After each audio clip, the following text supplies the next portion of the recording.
এখন উত্তোলন কৰিবৰ কাৰণে আমি অনুৰোধ জনাইছোঁ আৰু লগতে সহযোগ কৰিব আমাৰ স্থানীয় সমাজকৰ্মী আমাৰ জয়ন্ত বৰুৱাদেৱে।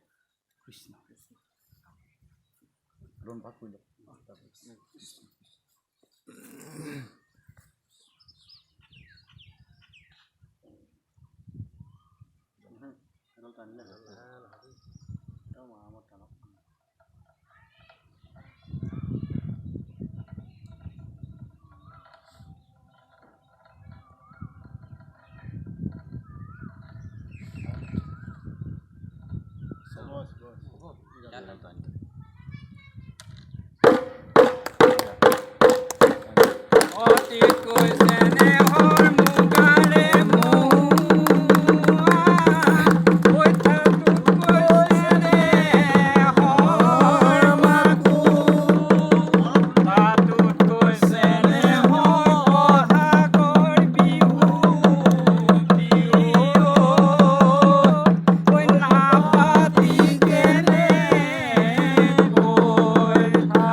এইবাৰ আমাৰ সভাপতি যুৱক দুআষাৰ আগবঢ়াবৰ কাৰণে